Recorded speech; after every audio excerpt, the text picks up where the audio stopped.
So today we're going to talk about some gaps and opportunities between food and ag sector and emergency management. And I know that most people who are on this call are not familiar with emergency management, so I'll kind of try to intersperse some of who we are and what it is that we do as I'm going through this. So we're going to start out at the end. Conclusion and next steps. This is what you're all here for, right? So FEMA, through their critical or cybersecurity and infrastructure security agency, has identified food and agriculture as being one of our critical infrastructure sectors. However, no secret, it is widely overlooked. Connections are serendipitous at best, and we need to improve that. Siloing is a problem everywhere we go, and current business failures need to be addressed. And this is going to be much more of a regulatory and private sector item that needs to be worked through. The next steps that we want to do based on what we found looking at what happened so far in COVID is do some more cross-sector training, some more exercises, bringing these partners together so that they have a better understanding of what each one does, what their capabilities and limitations are, and putting some problems on people's radar so that they can actually see what needs to be addressed. In the intermediate term, we need administration at the state level to do a better job of understanding the cross-sector impacts within their agencies and their regulatory authority, their funding areas. They need to understand where they have overlaps with this system that are traditionally overlooked. And then long term, this is a big part of where you guys are going to come in with the Food Policy Network. We need to diversify Ohio's ag environment, and we need to better address everyone's roles in these system-wide incidents and disruptions. This is definitely a problem that needs to be addressed moving forward. I mean, if COVID caused this many disruptions and problems, I can't imagine what's going to happen if we have a large-scale power outage or some other system-wide incident. So hopefully this puts us in a better spot. So according to the announcement, some of the things that I'm supposed to address here, the early days of COVID-19, the shortages that we saw on the shelves, breakdowns in the supply chain, the demands for supplies and staff. I'm going to focus on the charitable food network for this one. I'm going to talk about the role of emergency management organizations and professionals so that you guys have an idea of how you engage with your local counterparts. If you're with a state agency or state organization, how you engage with us at the state and what the ties are to the federal level. And then to kind of make things a little bit of a feel good at the end, we're going to talk about some of the partnerships developed and what our path forward is for a whole community approach to food and feeding in the aftermath of an incident. So with that, COVID-19 in the early days, right now we're talking early March of 2020. This is a very partial, very abbreviated timeline of some of the declarations that happened early on in this. And I think this shows just how fast this moved and became a thing. We started talking about COVID in November of 2019, ramped up. We saw the problems that were coming out of China, were coming out of Italy. There was still a general sense, even in February of 2020, that maybe it's not going to be quite that bad. On Tuesday, the 3rd of March of 2020, Governor DeWine held a press conference and issued a order that the Arnold Sports Festival was going to be canceled. And I have this asterisk because it wasn't really canceled and that they didn't hold the event. Some of the competitions were canceled. Some of the participants were not coming because of the countries of origin that they were from. Spectators were barred from the event, so the event was going to take place without an audience. But this was still a big thing. I mean, this is an event that brings in several 100,000 people into the Columbus area. And this was kind of the first big, oh, wow, this may become a thing. Less than a week later, the State Emergency Operations Center, where I work, where our partners come in to collaborate and coordinate as we're responding to an incident or event, moved to partial activation. So that means not all of the partners were there, but our big key player stakeholders were there. So we started bringing in people like myself in mass care. We started bringing in our public health folks, Department of Aging, Medicaid, our information section. We started ramping up our ability to take calls, handle requests. We talked to our logistics folks, brought them in. Partners across the street from the Ohio National Guard started showing up. And we brought in a relatively significant public information sector so that we could start getting information out. That's kind of what the partial activation looked like on the 9th. 1 week later, on the 16th, Director Amy Acton issued a Department of Health director's order closing restaurant dining. And this was kind of the start of our eventual shutdowns that were going to happen.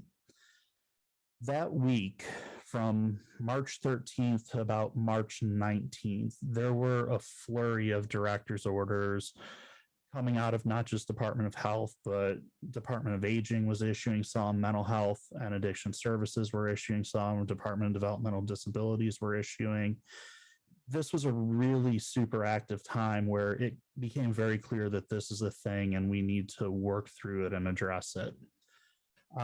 Wednesday, the 18th of March, relevant to this group, the governor called up elements of the Adjutant General's Department, including the Ohio National Guard and the State Defense Forces, to support food banks. This was an interesting declaration, and I think it really showed that we were still kind of operating under a false assumption that this was a normal disaster. End dates weren't listed, a scope of work wasn't listed. It was just National Guards being activated to support the food banks, period. And whatever happened from there. This ended up causing some interesting problems and challenges moving forward. But like I said, we were still in the old mentality pre-COVID that this wasn't going to be a years-long thing. I would say even into April, we were still thinking a couple of shutdowns and we'd be able to get through the worst of it and start moving things a little more normalized. Evidence of that was Monday, the 23rd of March at 11:59 p.m. Director Acton's stay-at-home order went into effect. As you all know, there were significant numbers of carve-outs on this. And looking back at it, it really wasn't a meaningful stay-at-home order because of the number of exceptions that were there and the number of sectors that were considered critical and allowed to continue. This was supposed to be a 2-week order. It was supposed to get us through the worst of it. We are here in 2022, and we know how that ended up. And then on the 30th of April, after the stay-at-home order had been extended twice, I believe, at this point, the amended director's order that reopened certain businesses with limitations, implemented the cleaning, the spacing guidelines, the masking requirements, and then the continuous stay healthy, stay at home order. If you don't have to go out, stay home as much as possible. And that was kind of a transition point to, okay, this is going to be a long haul thing. We need to kind of normalize where we can, but this is going to be an ongoing problem. And currently, all of the following things are happening. And I tried pulling not just what was going on globally, the things that I was dealing with as the mass care coordinator. I really tried to focus this on things that are kind of relevant to food specifically. And I think one of the things that I really want to emphasize to you guys as we're moving through this is food became a very significant portion of what I do, and it's not traditionally a portion of what I do. So seeing all of these food specific items coming in and being a awareness problem for me kind of shows that things went a little off the rails. So at the same time that all these orders are coming out, some examples of things that are happening. We're having food and commodity shortages. At the same time, crops are being plowed under. Reports are all over the news about milk being dumped, despite the fact that store shelves are empty. Processing plants are having outbreaks going through them. They're trying to implement the stay healthy orders so that they're imposing distancing. They can't have as many employees working. This is causing backlogs, especially in swine production, where they plan a year out what the slaughter dates are for the new sows that are born. And this is just going to have cascading effects for at least a year and a half. We're seeing a massive systemic shift. People are no longer eating in restaurants, they're eating more at home. Well, the supply chains are completely different for what's for institutional use and what's for personal use. And the factories can't swap over and move from one to the other very nimbly. We're seeing those grocers having even higher demands because of this shift. We're seeing more people losing their jobs, being laid off, being furloughed because of the stay safe, stay at home orders, because of the restrictions that are being placed. So now we're having increased demands on the charitable food system, which is facing its own issues because more people are going to grocery stores. Grocery stores don't have as much product to donate because there's shortages, prices are going up, their purchase power has declined significantly, all in the face of record demand. And then to add in some additional down chain problems, migrant farming communities are starting to experience outbreaks, which is having an impact on planting and harvest operations. And then we're just seeing this cascading impact and this start of a downward spiral. Around this point, I would say that the paradigm shatters. We are used to disasters being regionalized and localized, even in the Gulf Coast. It's tragic and devastating when you have a hurricane that comes through Florida, goes clear across the state, enters the Gulf, and ends up hitting Louisiana, Texas, and continues on. That's a pretty big event. But overall, the majority of the country is not impacted by this, and there's resources that we can use and we can make use of that are in our plans, our mutual aid agreements, our memorandum of understanding, and we can move these resources, reallocate them, and put them to use. This disaster, this global pandemic, is obviously not localized or regionalized. This is the first shattering of how we normally operate. And it tells us outside support isn't coming because those outside partners that we would rely on, they're impacted as well in dealing with the exact same things. Playing into this, we have problems with global supply chains and the capitalistic nature of ag as business. I don't need to be the one to tell you guys, but food production is not as local as we want it to be. These are cross-oceanic supply chains. And when you have disruption at one end of it, it's going to ripple through everything. Businesses moving towards what they started doing back in the 80s into the 90s with peak efficiency, lean operations, Six Sigma has really cut out things that they consider wasteful and inefficient. So those redundancies that protect us when bad things happen are a liability under day-to-day operations. And I think we can all be honest with each other. This system just barely stays together in ideal circumstances. I mean, one little hiccup gets thrown into it, a spike in gas prices, a refinery being impacted, certain raw material products no longer being accessible due to conflict. It throws the entire system into disarray. So now you have global impacts. This peak efficiency, lean, Six Sigma, just in time operation, it's been blown apart. Because of this, there's no significant excess capacity, no meaningful redundancy anywhere in the system. The hyper specialization of equipment and processes can't rapidly adapt to new conditions. This is a problem that I'm going to talk about a little later, but Part of the reason that milk was being dumped is because the processing plant was only able to fill 5 gallon bags for an institutional system because that's what their equipment allowed for. They couldn't fill 1 gallon containers for normal distribution within a grocery store, and shifting from distributing to Cisco US Foods to distributing to Giant Eagle and Kroger, because that's not what that particular little section of the sector did. And partners that didn't know that they were a part of this system were being made aware of that fact very bluntly. One of the examples that I think of crystal clear here is Ohio Department of Transportation.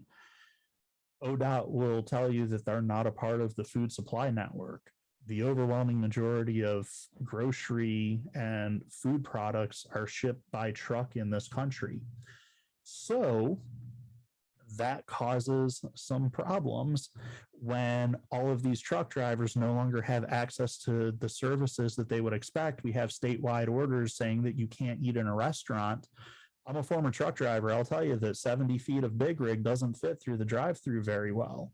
So how do I get food as I'm going through Ohio that has this order saying that I can't go in a restaurant to eat? Even if you do have a small cooler, electric cooler in your rig, it's not keeping stuff as cold as it needs to be, to the point that you can, develop grocery lists and have that squared away so that you can shop once in a week. That's not the way that things work for driving a truck. Well, Department of Transportation operates the highway rest stops. Someone came up with the idea of, hey, why don't we let some of these food truck vendors go in and they can do walk up or drive through options that may be accessible to the drivers. Something that ODOT had never considered, and now they're being tossed into multiple aspects of this system. The recognition of all of this food related freight is moving through our highways and our system, and they're playing a role in it, as well as how do we license and register and inspect these trucks that are going to be in our state-owned rest stops providing food to these regional and long-haul truck drivers. It was a pretty interesting shift for them. So next stage, as all this is happening, is what I like to call my build a new support network. My old partners are not exactly all of the partners that I need to be present here.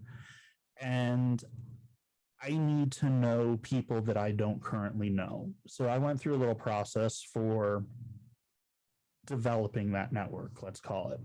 And through a little bit of serendipity, the state mass care coordinator, hi, I'm Josh, that's me, has some interest in the larger agricultural system. I've been lurking around with OFPN for a number of years now. I've been listening in on different webinars, presentations. I'm on the listserv, so I get some regular updates of this. We're going to come back to building a network after we go a little Tarantino here. So Tarantino time. I want to talk to you guys a little bit about planning so that you have an understanding of what it is that I do in emergency management and some of the things that we do as we're approaching the preparedness side for an incident. I love this quote from Eisenhower. Large numbers of planners use some version of it. He used this quote in a couple of different contexts. He presented it in the 40s a few times. He used it in the 50s a couple of times. This one here comes from a National Defense Executive Research Conference, November 1957.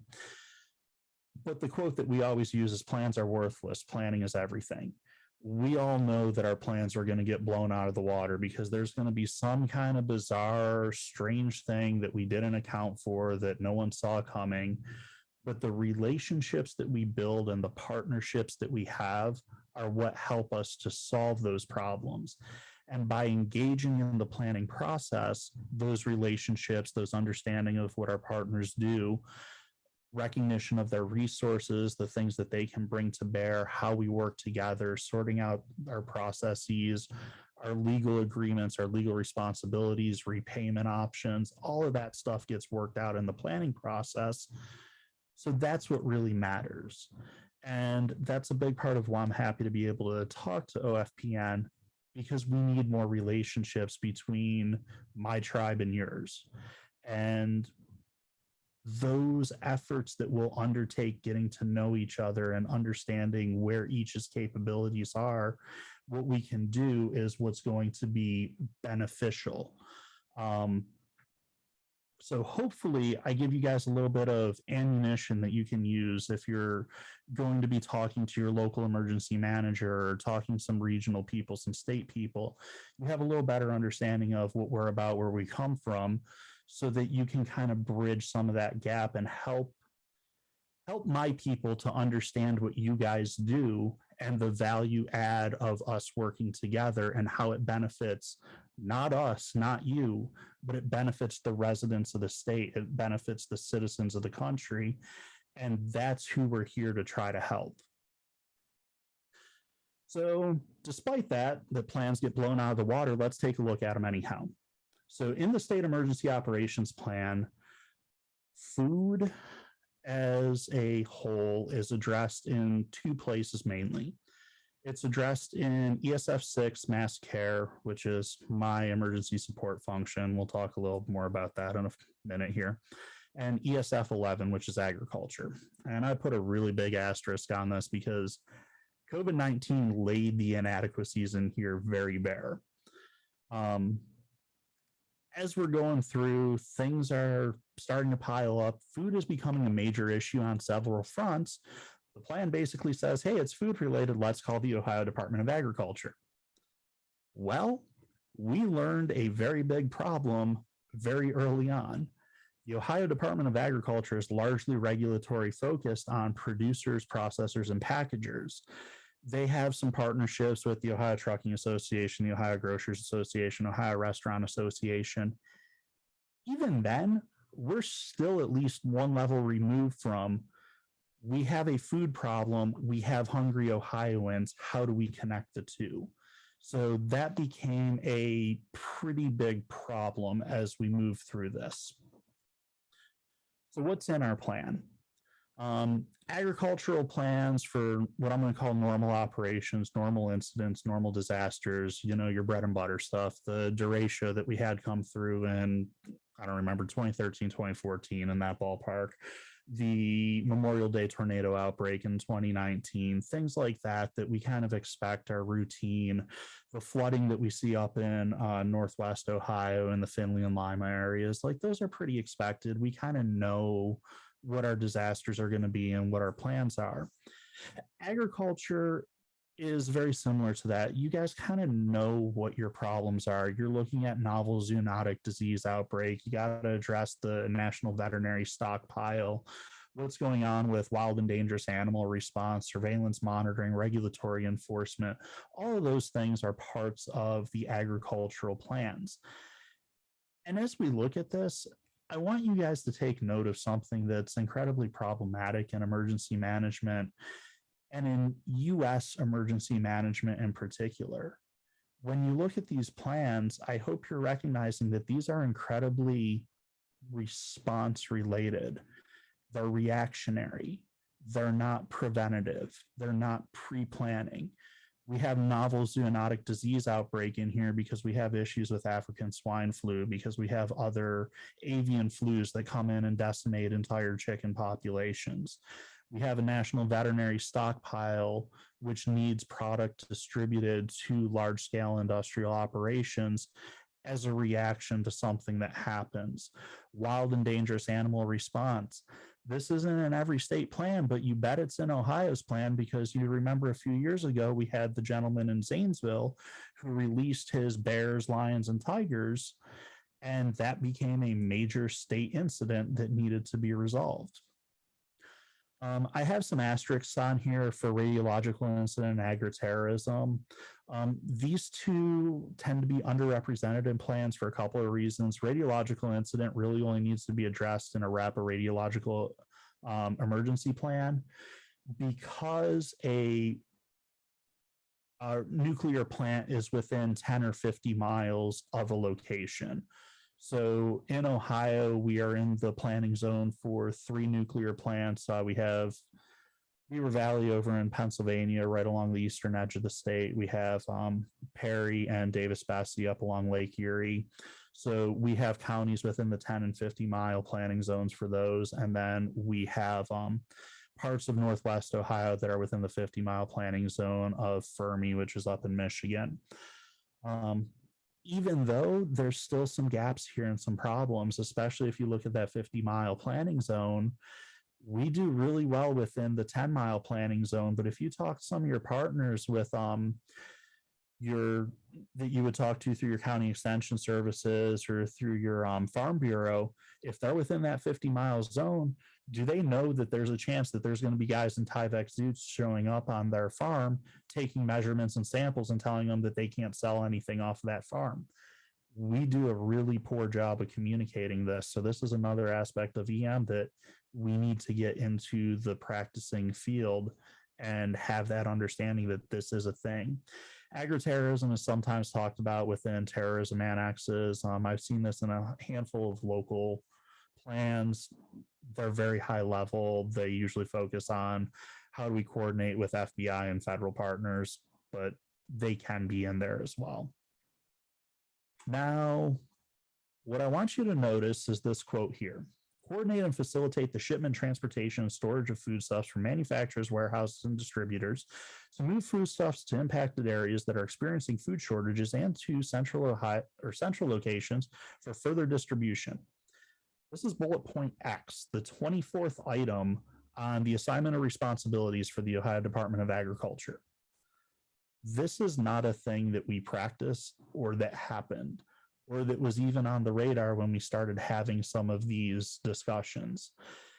As far as I could find, this is the only meaningful discussion that we had throughout the plan for what happens for a massive system-wide food supply chain disruption. And even then, we only talk about we're getting it to the impacted areas. And again, we're still 1 to 2 levels removed from getting food to a hungry Ohioan. So again, there's some problems with the way that we plan for things that COVID really showed were inadequate.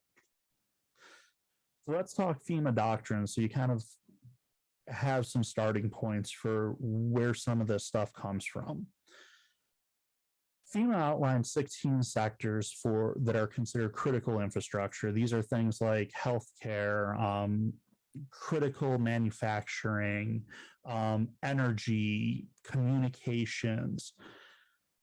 Food and agriculture is listed one of them. And technically, this falls under the Department of Homeland Security, Cybersecurity and Infrastructure Security Agency, CISA, which is a sister organization of FEMA. The two work together on this. So for all intents and purposes, FEMA's adopted these critical infrastructures as one of their own things. We can treat it as if it's a FEMA concept for the purposes of this. One of the other things that was introduced, I want to say 2019 was the start of the rollout for it, and then it was fully implemented in 2020, as we talk about this community lifelines concept. And this is 6 indicators of where response and recovery efforts currently stand. One of those lifeline sectors is considered food, water, shelter, and then as an asterisk, it includes agriculture as a part of it.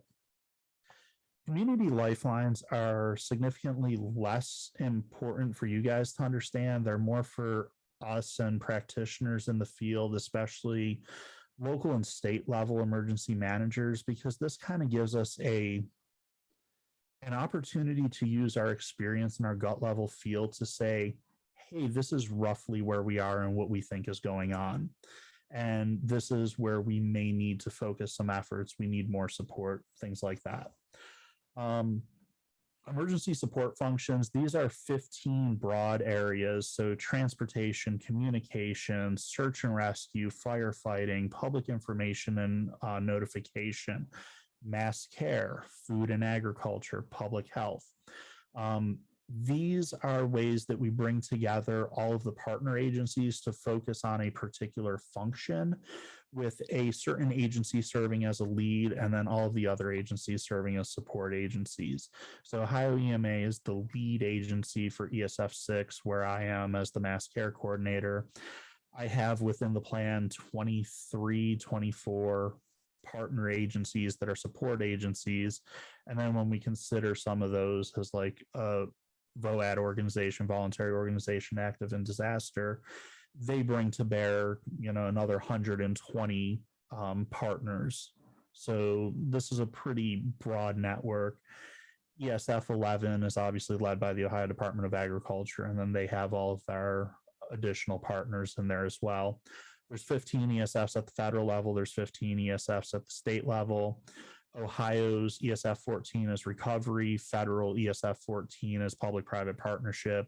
We're working on realigning that so that we match the Fed, but not particularly important for you guys to know, but do understand if you're looking at the FEMA doctrine, we follow pretty closely in Ohio what FEMA says. So in FEMA doctrine, there is a guideline for ESF 6 roles and responsibilities. We break these down into mass care and emergency assistance. Mass care are those life-sustaining activities that we undertake. Emergency assistance is life-supporting activities.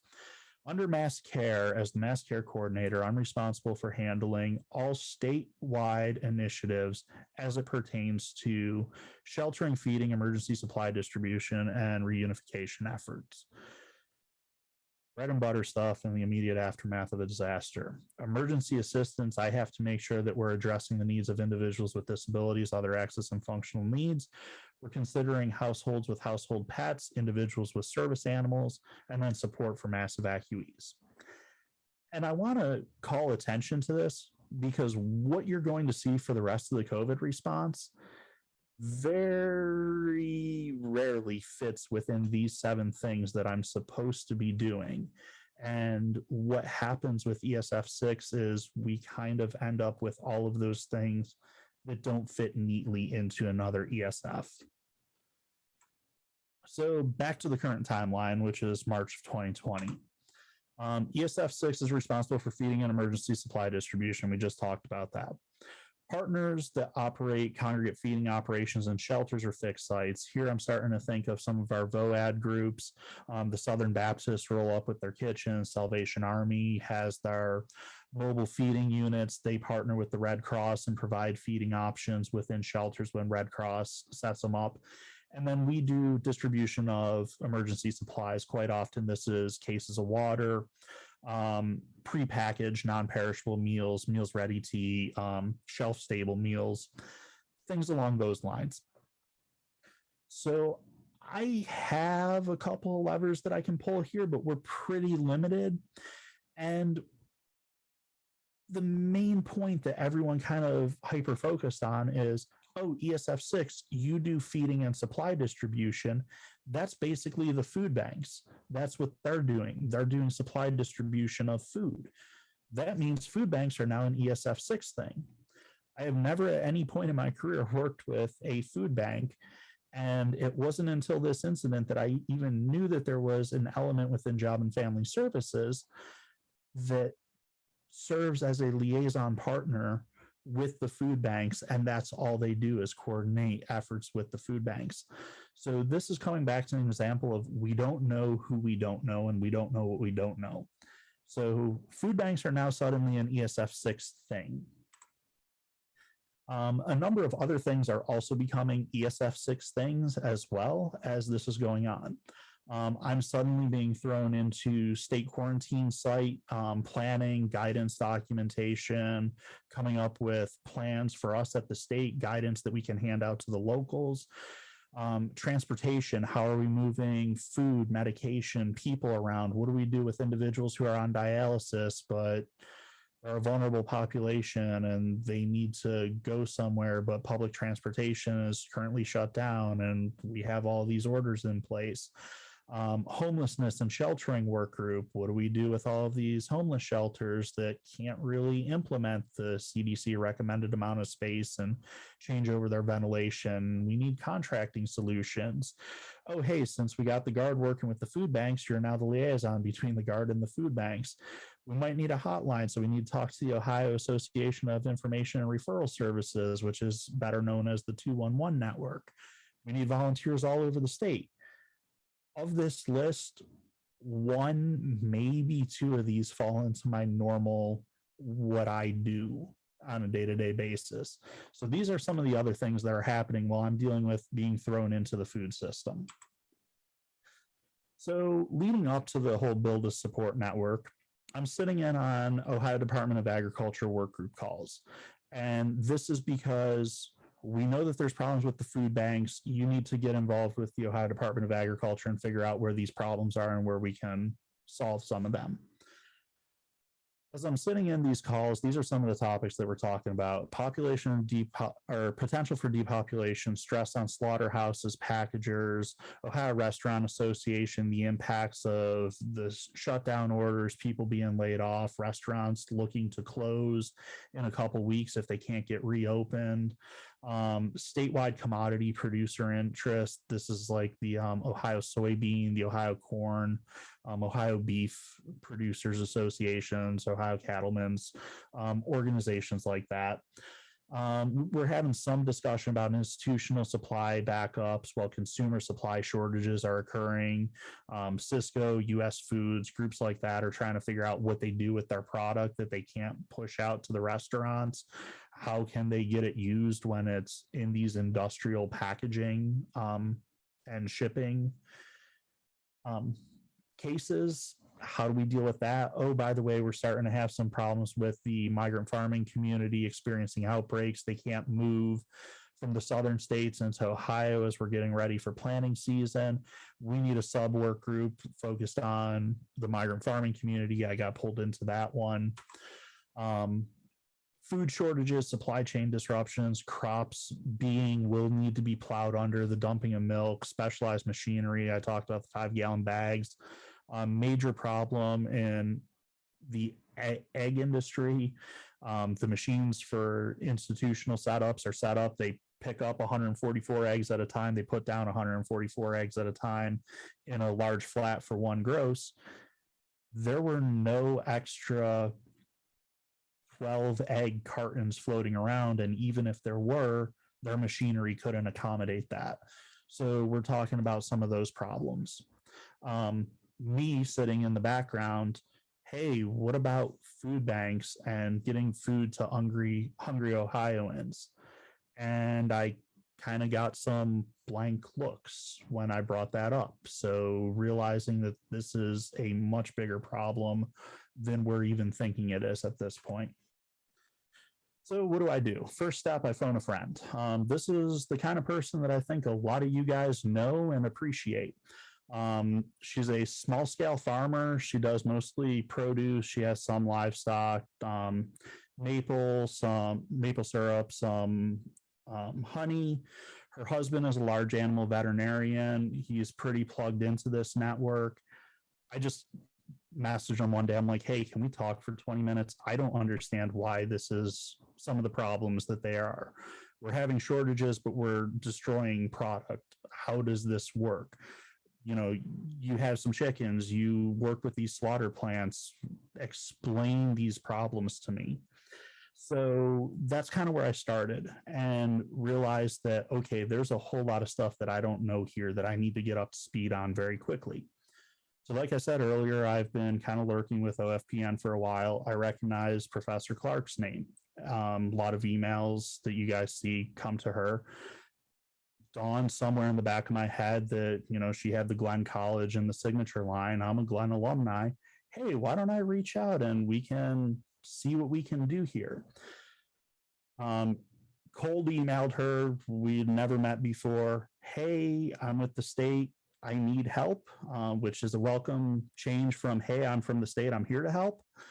So in talking to Professor Clark, she ended up introducing me to a bunch of other people that you guys probably know. Professor Inwood over in Worcester, Professor Plakas over at Ag and Developmental Economics, Nicole Wright, who's now at Sea Grant, used to be over at CFAES, and then Aidan Irish over at the Glenn School, who does some project management. And we all kind of came together and outlined, hey, here's some problems. We don't know enough about this. And when I say we, I mean us at the state. We don't know enough about this. Can you lend your expertise to it? And that was the start of what we called the food work group. And our focus was much more on the system and how do we get food to Ohioans and where are some of those breakdowns. The overwhelming majority of this research was me just saying, help me understand what's happening. I don't get this system. I need to know about it very quickly.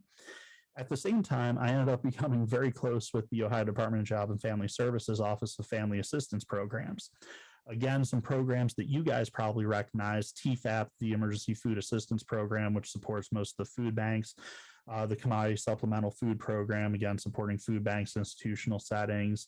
The OFP, the Ohio Food Program, which is the state equivalent that's funded through state budgetary dollars, not federal dollars, kind of duplicating some of these efforts.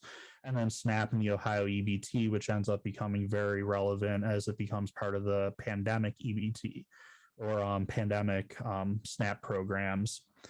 And this turned into a lot of me asking them the same questions.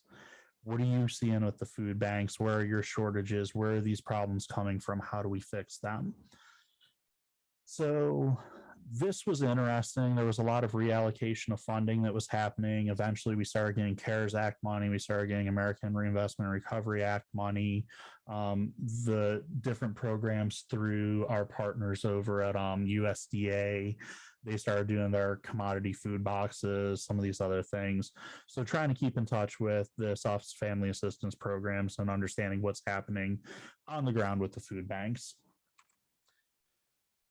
We're still seeing the demands pile up. Again, these are kind of focused on the food side of things. Now we're starting to see volunteer requests coming from local food pantries who are seeing the larger food banks getting service members from the Ohio National Guard.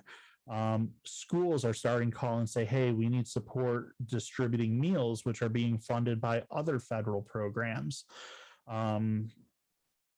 There were a couple of issues Northeast Ohio where we had some schools that didn't have their own bus service, so they weren't able to pile the meals into a bus and deliver them to the students, and the bags that they were giving them with 3 days worth of food that they would normally get through school. We had to find volunteers to support that. We started having issues with senior centers and senior programs, congregate feeding programs being suspended, which leads to an increase in demand for volunteers for delivering meals, Meals on Wheels programs. Where do we find volunteers to help out with these points of distribution, these drive-through options that they're trying to set up? Can all of the seniors still have licenses? Are they able to get to these drive-through options? How do we deliver meals to them? Volunteers helping with PPE, which also played into the food banks that were getting the PPE as well. Later, we're using these same volunteers for testing and vaccination operations. Meanwhile, as all this is happening, this is the system that we're working within. We called this the fog of response, but all of these boxes and lines are agencies that have some role in this. You're new to this system. Good luck navigating it. You're down here as one of these stars, as an individual trying to receive support, and you have to navigate this network. This is becoming even more problematic. So let's talk about the why, and revisiting from that first slide, the shortages on shelves, breakdown in supply chain, demands for supplies and staff. A lot of this we've already addressed and talked about, but I just kind of want to make sure that we're all on the same page, so we're heading through it. This is starting at the very beginning. The impacts on the migrant farming communities experiencing outbreaks, difficulty moving locations is leading to a shortage of staff for planting and harvest, which is seriously impacting what's able to get to market. Swine and other meat processing plants are experiencing their outbreaks, their worker shortages, they're implementing distancing, they're seeing decreased output, which is leading to them missing slaughter dates, creating backlogs, compounding all of these problems that are already existing. It's not making anything better. Hyper specialization, we talked about that. They're not nimble. They can't address shifting demands. They are built with a hyper focus on one thing, and that's all they do and do it well. When the needs shift, they can adapt. So that led to a lot of our shortages on the shelves that we were seeing. Supply chain disruptions, grocery, like we said, is largely moved by trucks. Drivers can't access food, safe locations for their provisional needs, shut down arrest stops, other locations used by drivers, the restaurants and truck stops. As a former driver, like this was kind of miserable in good times. I'm glad I didn't have to live through this because these guys took a beating, and it's a major problem that we still haven't fully addressed or come to reckon with. The just-in-time nature of supplies and groceries was completely unable to meet demand spikes. We just saw this past week. Grocery stores keep stuff on hand for 1, 2, maybe 3 days based on when the trucks arrive. When the entire city comes in to buy 10 days worth of supplies because Snowmageddon is upon us, we see the bare shelves. This was all just amplified. The global processing network's transoceanic shipment of the same product in different stages of production continues to be something that amazes me. We grow something here, we slaughter it, we put it on a refrigerated cargo vessel, we send it over to China where it's processed, packaged, distributed out to other parts of the world, and then put on a boat and sails its way back to the United States to be distributed. Still blows my mind that this is something that we do. Those products that aren't handled internationally are handled on other sides of the country with very limited processing plants, hub and spoke model. Everything has to go from these disparate areas of the country to these localized 1, 2, 3, maybe a dozen different processing plants, but it's a bottleneck. Increased demand for other products means that there's fewer drivers available for food products. I don't know if this is going to come as a surprise to anyone, but freight is not moved based on how critical it is to the economy. Freight is moved based on how much you're willing to pay to move your freight. So if you're selling, Louis Vuitton handbags and you have a 30,000% markup on your raw materials, you can afford to pay $4 or $5 a mile to have that stuff moved across the country. Meanwhile, if you're on a 1 to 2% margin and the best you can do is 47 cents a mile to move your food commodity, guess which truck is getting a driver and being moved across the country? It's not the one that people need. Compounding driver shortage, this has been going on since I was a truck driver, decades ago. It hasn't gotten any better. Warehouse and logistic worker shortages, outbreaks, labor practices, pay rates, this is all contributing to all of these supply chain disruptions. Charitable food system demands. This system is incredibly reliant on volunteers. Who are some of our biggest volunteers? They're retirees, which, not surprising to anyone, this is a major vulnerable and risk group for COVID. They rely a lot on corporate partners, corporate stewardship, corporate volunteerism programs. Most of these corporate employees are now working from home, so the companies can't send them for their 4 hours a week to go help out with the local food banks. They're worried about distancing. They're concerned about outbreaks. They're not willing to send their workers to these places to do that. Same with students, university students and high school students doing their community service requirements.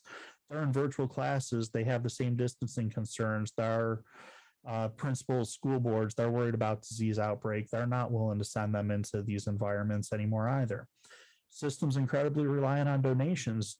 We already talked about why grocers can't donate as much product because they're short, or they're selling out of stuff because we have this shift from institutional and restaurant eating, restaurants, hotels, all of those types of settings into people being forced to eat from home. Are having the same shortage as everyone else. No surplus leads to rising prices. Those rising prices further decrease the purchasing power of the food banks and exacerbate this problem. And on top of all that, now we're seeing record demand from clients. Those who've never needed to be part of the charitable food system are suddenly thrown into it.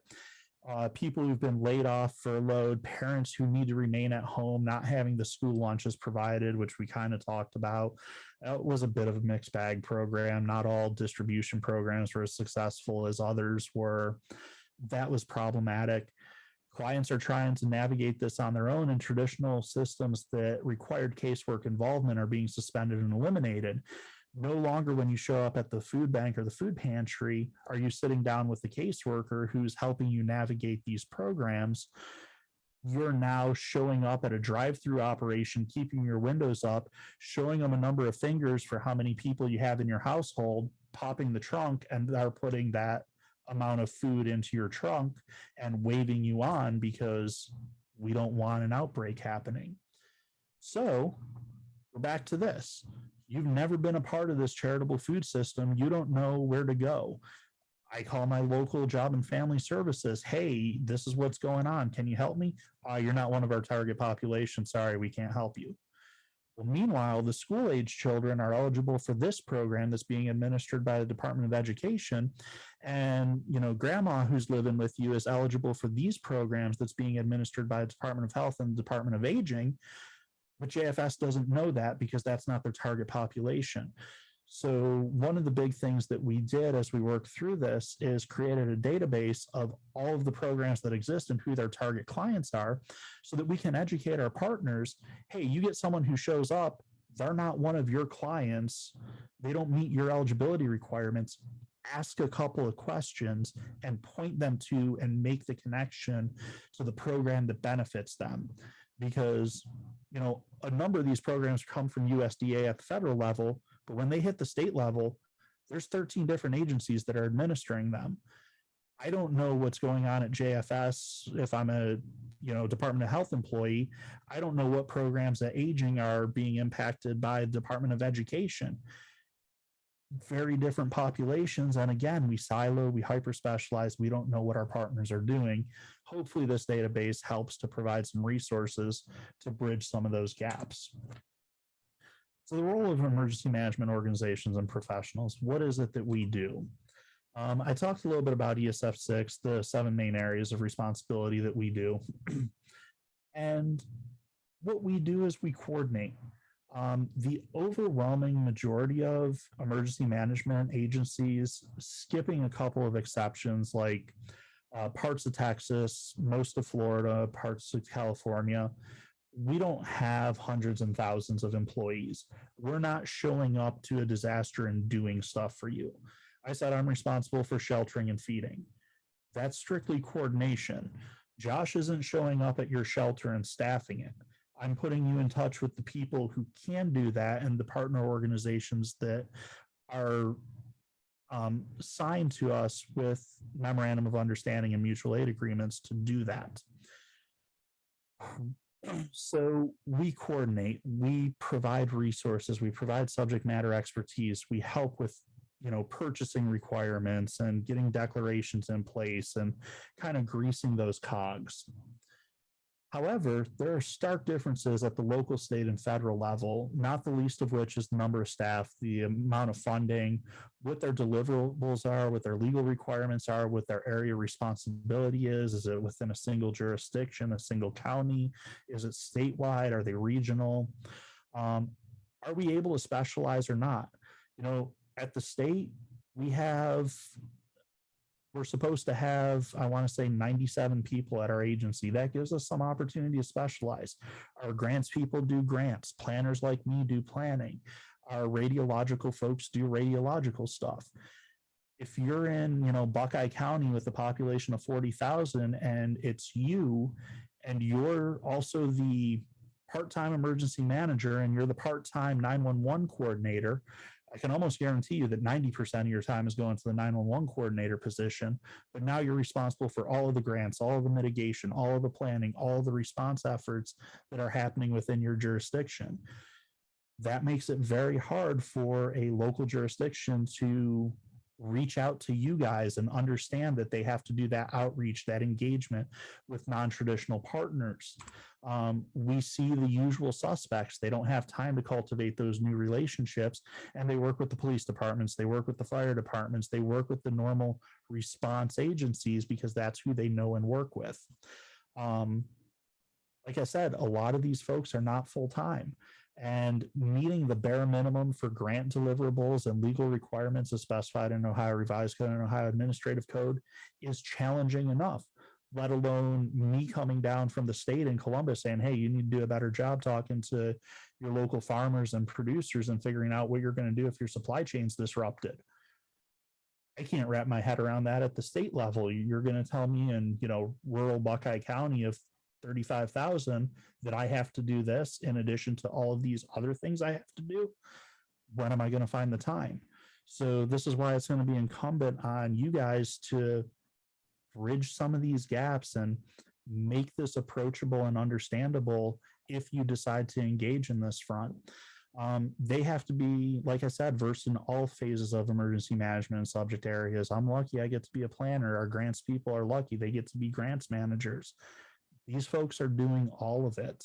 They're also expected to be in response roles. These are 24/7 positions that they're doing. And, bad hazmat spill, you get the local milk truck flips over, the local gas truck flips over. These cats will be on scene for 18, 20 hours and then still have to do their job. Another problem that we run into pretty extensively is people see disasters as an open wallet to solve long-term ongoing social and policy failures. You keep hearing that sweet, sweet FEMA money. I'll be the first to tell you, FEMA money isn't what people think it is. So just because there's a disaster doesn't mean that we can use that funding to solve all of these other problems. Homelessness and hunger are two of the main ones that we saw a lot of people trying to address with the disaster, and it doesn't work that way, unfortunately.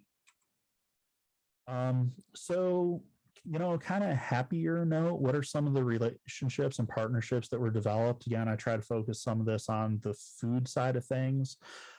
We did develop some new relationships with OSU, with Extension Services, not just our traditional partners that we've used in very narrow and specific circumstances. Working with, in fact, the Initiative for Food and Agricultural Transformation. And yes, I understand some of the transition that's happening there, but that's been a very helpful network for us to get involved with. We got involved. We did a presentation at 2020 Just Food Conference, which was a joint conference. I wish that the attendance was as high as it is today. I think a lot of people around the country and around the world could have benefit from having some of these conversations and knowing that their emergency management partners are there. New relationships within ODJFS. ODJFS has been a longtime partner of mine, and we work together very closely. No idea that the Office of Family Assistance Programs did what they do, and being able to develop that relationship. Strengthen relationships across many VOAD groups. I have Cross Faith in here as a reminder to myself to tell a really quick story from our former chair of the Ohio VOAD, which is Voluntary Organizations Active in Disasters Coalition. Early on in the pandemic, we had a food bank that was run by a local synagogue down in Cincinnati, and they needed some support for one day helping to do a massive food distribution to people in their community. And we ended up having the Church of Scientology of Columbus having volunteers that went down to support them, all being coordinated by the Ohio VOAD chair, who is a member of the Catholic Diocese of Columbus. And she always likes to joke about it. She's like, where else can we come together and have a Catholic girl send a group of Scientologists down to a Jewish synagogue to benefit the community? Being in this VOAD community is a great opportunity for us to focus on the things that we share, we have in common. And it's a great, reminder that people come together and we do help each other, regardless of what those perceived barriers are between all of us. So that's, a fun story. I like it. It was a really good, uplifting piece of good news earlier on in this whole pandemic. We made some really good connections with the Ohio Latino Affairs Commission, working with the migrant communities. That led us to the New African Immigrants Committee, which provides, commission, which provides state level support for individuals who are newly immigrated to the U.S. from African nations. Also, the Asian American Pacific Islander Advisory Council. We developed new relationships with the governor's office, particularly the interfaith communities, closer relationships with the Ohio National Guard, the Adjutant General's Department, realizing where National Guard resources could be used.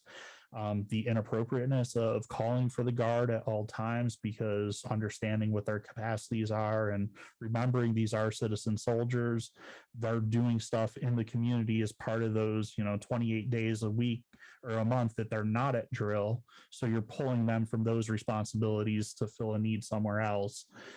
Those were some interesting conversations. The Ohio Department of Health working with the Nysonger Center and their Disabilities and Access and Functional Needs Advisory Committee, some great relationships there. I want to call out specifically Ohio Highway Patrol and Civil Air Patrol. These two organizations did phenomenal work, particularly in Northeast and Northwest Ohio and more rural parts of the state, where they filled that gap that was left by the Meals on Wheels volunteers and the increased demand for meal delivery. So that was absolutely fascinating to watch these two organizations step up. And the Ohio Association of Information and Referral Services, 211, built a lot of good relationships with them. So some real positive partnerships that came out of this. And now the challenge is, as people are moving on, going different positions, retiring, how do we maintain this list of relationships with these organizations and make sure that we're able to continue to operate together as smoothly as we've built up the ability to do so within the last handful of years. So with the last few minutes that I have, I want to kind of go back to the first slide with the now what. So this was our first slide, our conclusion, and our next steps. So let's talk about each of these individually. So despite food and agriculture being one of FEMA's identified critical infrastructure sectors, it's widely overlooked. I think you guys see that from this presentation and from your own eyes over the last 24 months that this is a problem that we need to address. So what do? We need to formalize our relationships between food, ag, and emergency management partners. Some of the steps that I'm going to be taking to do this, I'm going to be presenting this on the monthly Ohio EMA and County Directors call. I'm going to be presenting this to our ESF6 partners meeting, which we hold twice a year. And we're going to present this to the quarterly Emergency Operations Center partner and stakeholder meeting. This is our large group of 50 some odd agencies that all come together and have a role in the State Emergency Operations Center. We have our training and exercise path forward. How do we train our partners? How do we conduct exercises? How do we teach them to do tabletop exercises within their own agencies so that they can test their ability to execute the plans that they have in place? And then trying to encourage our local partners to plan better, know partners, know you guys, and engage with you and start to address some of these issues here. And yes, that is an unbelievable problem, which I'm going to leave. That one comes up in a couple slides. Siloing needs to be addressed cross-sector, and this applies both between government and private partners, as well as between government agencies and private sector partners. Private sector needs to work with private sector. Not everything is a trade secret that needs to be protected with life and limb. We need to know what the capabilities are so that that can be addressed. Government agencies need to understand that we're not the only expert in this particular area, so we need to know what our partners are doing and have some baseline understanding so that we can work together better. I jokingly call this a cultural exchange program. You work with me, I work with you, I show you what I do for a day, you show me what you do for a day. We need to see where those adjacent units are and what work impacts them. Knowing that there's an agency or a particular program within an agency that does a very similar thing or serves a similar population to your agency and your program is important to know. So how do we get people to see that that adjacency is there? Presenting the database as a tool to state, local recovery and information provision partners. Like I talked about, we had problems with people were showing up. Hey, I need help. Oh, well, you're not one of our target population. We can't help you. Good luck. Let's move that needle. Let's go to, you don't meet our qualifications, but this program may be able to help. Let's connect you with them. trying to boost that ability to break down the silos and understand what other agencies do so that you can make that appropriate referral. Going back to what I said in the beginning, this isn't about us. This is about the residents of the state and the citizens of the country who we are supposed to be helping. So let's do what we can to provide that service for them. Current business failure needs to be addressed. Capitalism is going to keep on capitalisming. And as the comment said, you know, the overwhelming problem here is 90% of this is private sector. I agree that that is a huge problem. And, you know, there's some things that we can hopefully do and try to exert some policy influence on, try to exert some funding influence, shortening distance from production to consumer, enhancing locavore effort support, onshoring offshore business operations, not related to food, but I'm beyond excited to see that we have Intel building a new chip manufacturing facility in the United States, in Columbus and New Albany, in the next few years, because currently there's two companies in the world in countries that are not the US that are producing this. So that's kind of nice to see that we're bringing these critical structures back onto shore so that we have that improved security. And with this being critical infrastructure, considering food and ag is part of that, that's a major effort that we need to really address and bring back to the forefront. Regulatory reform, incentive programs, getting people to recognize the value of this, making attractive alternatives to just-in-time supply chain networks that are an absolute train wreck, better work conditions for those transportation logistics employees, for the farm workers, for the meat processors, for the packagers and processing plants, migrant farming communities. Make things better so that people want to continue to do this work. Support local farms, support smaller endeavors. So our next steps, we talked about the cross-sector training and exercise. What do we need to do? Increase the training. Once our partner organizations are trained, we can start exercising. We need to figure out what we're going to do about systemic failure.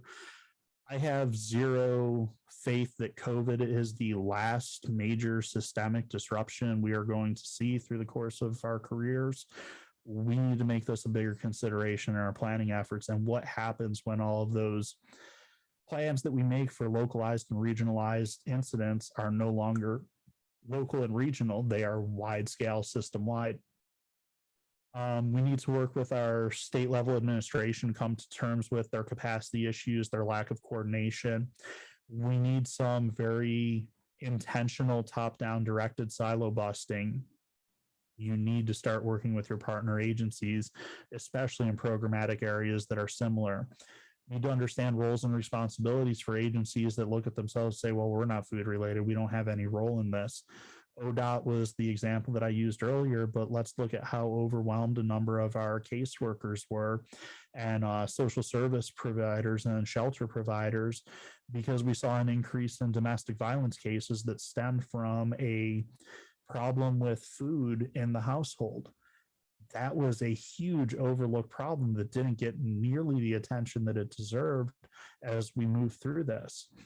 And long-term diversification of Ohio's ag environment. Again, this is going to fall to organizations like OFPN and your constituent members. How do we support conditions that make small, medium operations more favorable, give them increased market access, move to local and regional production and consumption, processing, packaging, and distribution options? We saw that CSAs were hugely nimble and able to adjust on the fly. That's a potential model that we can use moving forward. So let's kind of work with that and go with it. So those are kind of what we need to do for some of our next steps. That's going to involve you guys. It's going to involve us and a lot of partners. This is not going to be fast, and it is not going to be painless. So how do we come together and work for the larger, better good? So with that, I want to thank you guys all for being here. I almost hit my target of leaving you guys 20 minutes for Q&A. So I am happy to do any Q&A that you guys have for me. So I will kick it back, and Amanda, if you want to go through any of the Q&A stuff that popped up or anything in the chat, I'll address what I can. Yeah, we'll go ahead, and there's 2 questions in the Q&A box right now. And then if anybody wants to kind of directly engage, I think you can use the raise hand feature, and I'll be able to just, give you that permission to speak.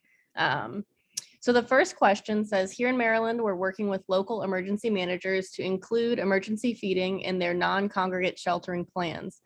Do you recommend other ways that state level EM agencies can engage on the local level? So first up, feeding in non-congregate sheltering plans is something of a challenge that we've seen around the country. The National Mass Care Coordinators Association has addressed some of this. There's a little additional information that you can find.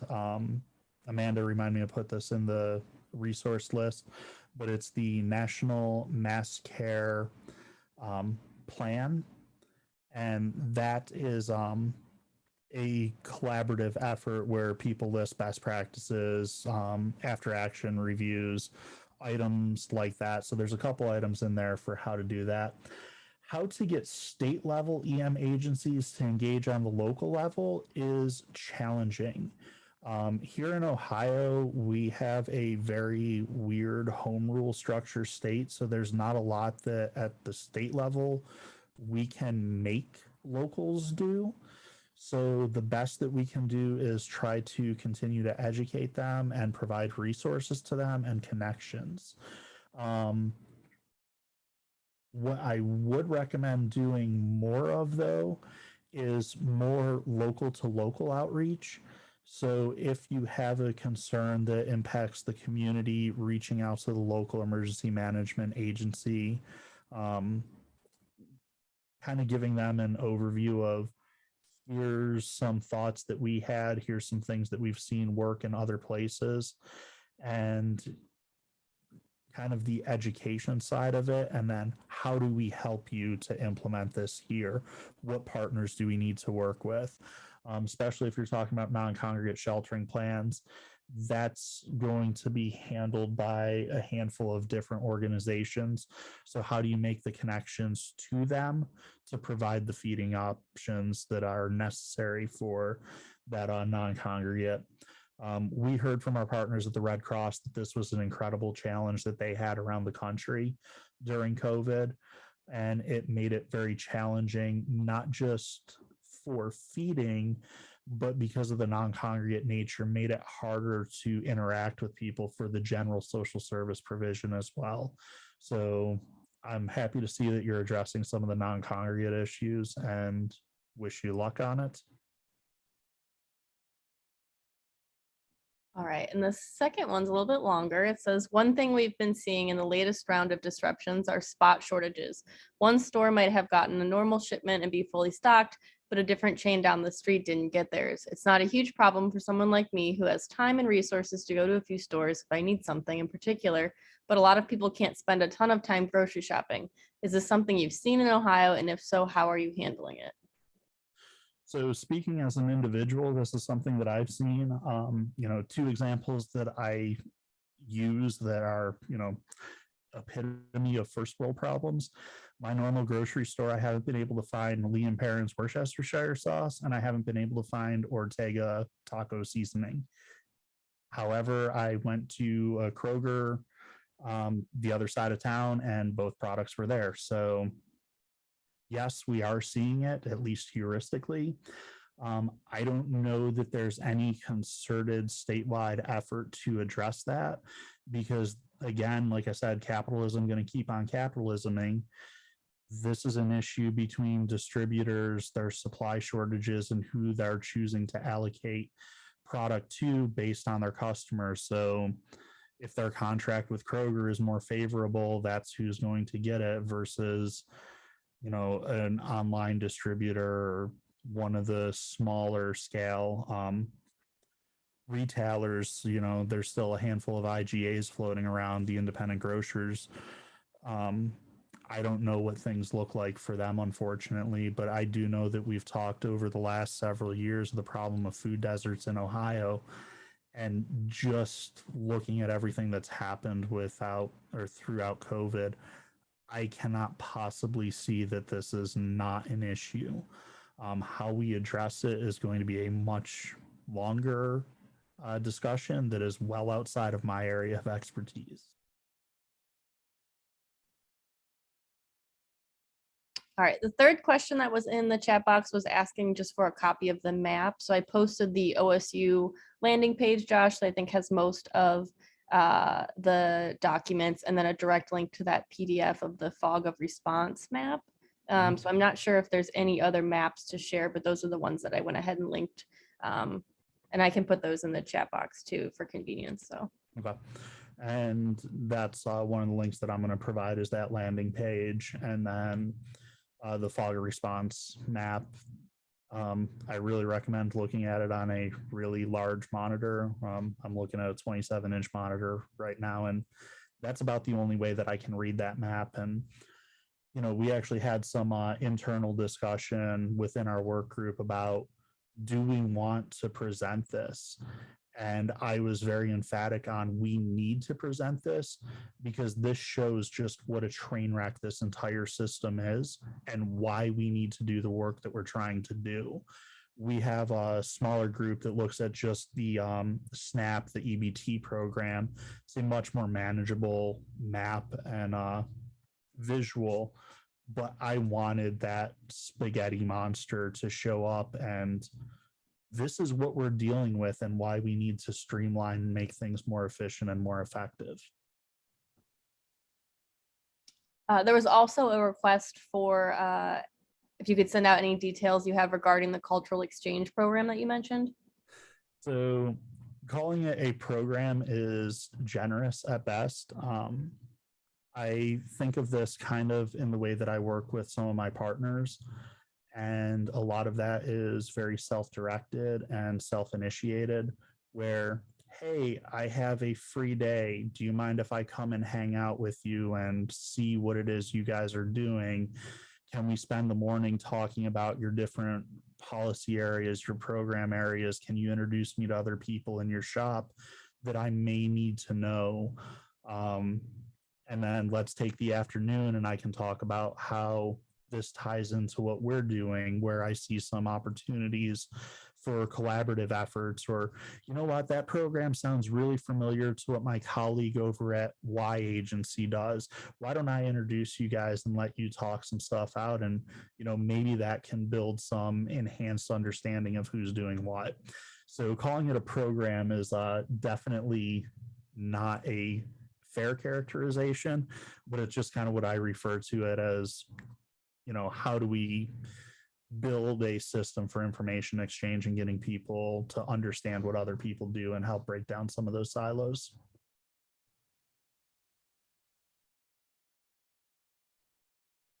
All right, we'll do a last call for questions. I see Jill just put one in.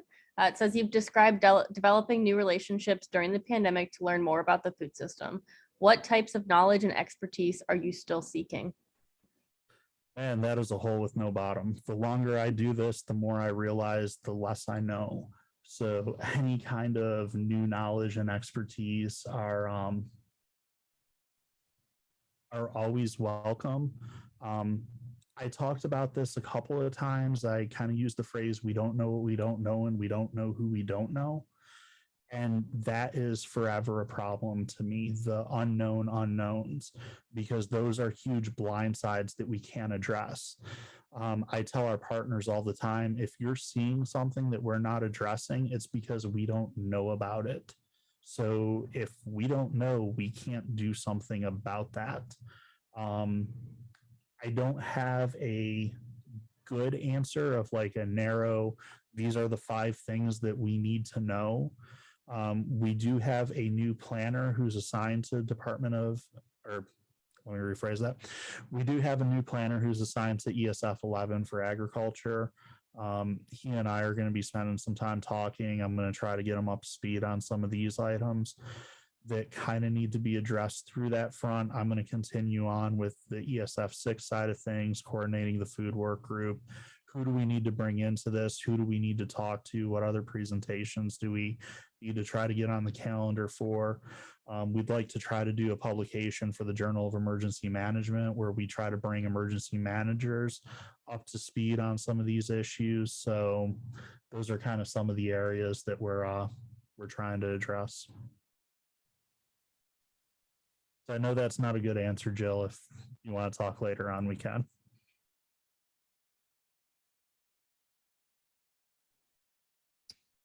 All right. Any last questions before we wrap up? We'll give it another 30 seconds or so. See if anything pops in the chat box or the Q&A box.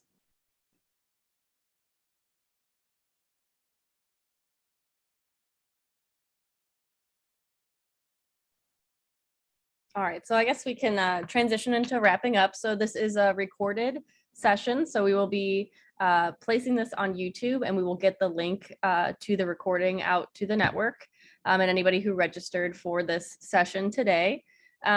Second, Josh is going to provide me with a document full of all the resources and links that he mentioned today. So if there's something you are looking to look a little further into, I will get a copy for that link and send it to you. So we want to try to minimize maybe the number of requests or emails that Josh gets after this presentation. So we will get that information out to you by early next week. And then just wanted to mention that our next virtual convening will be February 10th. We'll be again focusing on the infrastructure umbrella of our policy agenda, and we'll be doing a deeper dive into aquaculture in Ohio and some of the policy issues around that. So thank you, Josh, for taking time out of your busy day to really distill down a very complex situation for us. I know that fog map is very overwhelming, like you said. So thank you for giving us the shorter version and to help us think a little bit more about how we can engage in emergency food management. So Not a problem. all right, that's it for today, and hopefully we'll see you guys on February 10th for our next convening, as I mentioned. And thank you again, Josh, for spending the afternoon with us. Not a problem. And as always, if the resources that I provide aren't enough, do feel free to reach out after you've looked through those.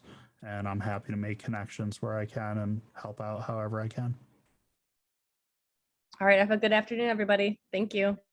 Take care.